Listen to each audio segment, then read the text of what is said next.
Hello, welcome to this screencast. In this screencast, we really want to be able to distinguish between self-esteem and self-efficacy, and then give you a little bit more detail on self-efficacy because it's a really important topic in contemporary psychology and also a term you're likely to see on your AP exam.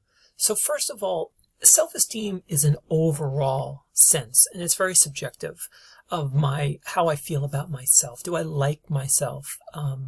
Do I find myself competent, etc.? So it's an overall judgment and evaluation of the self. And it can be high or low. That's some ways of thinking about it. It can also be, some researchers think about defensive and secure. So there's different ways and different spectrums to put self-esteem, to measure self-esteem. What I'd like you to make sure you do, because I'm not going to do it for you, is in your book, it talks about the behaviors that are correlated with high and low self-esteem and those that are correlated with excessively high self-esteem. So I want to make sure you have all of that in your notebook. It's all in Myers. Now, self-efficacy, I'm going to give you a definition that's a little bit different than Myers, and I like this one better. Now notice we have overall in bold, and notice we have particular. So self-efficacy is really this sense of how competent I feel to achieve a particular goal.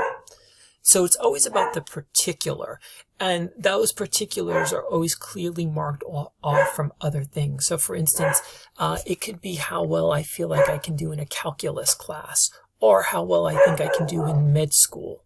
So you notice med school is obviously a broader circumstance, but nonetheless, it still is something that has a boundary around it. I'm not talking about law school, I'm talking about med school, right? So it's kind of like, if you want don't write this on the test, but it's like belief in oneself, right? And this is about how I feel about myself. Okay, self-efficacy can be high or low, and obviously it's always connected to the circumstance. Sometimes it's probably realistic to have a low sense of self-efficacy.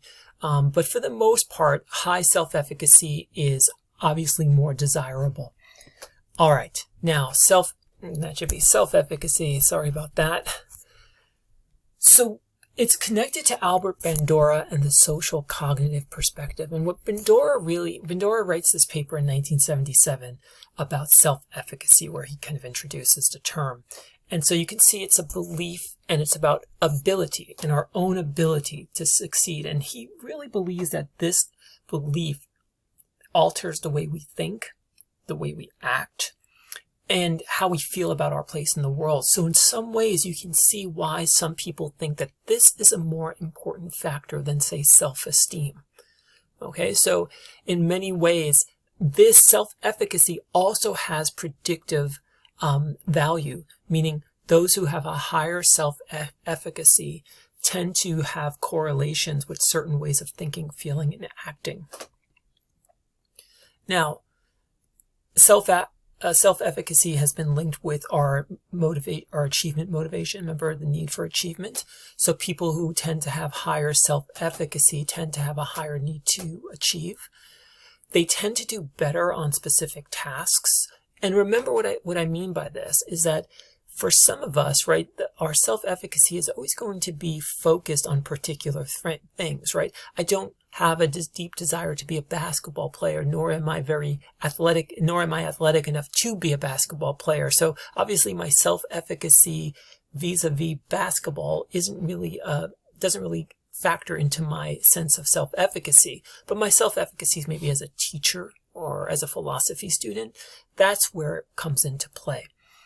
And it also, especially for college, it predicts school success and motivation and our desire to learn.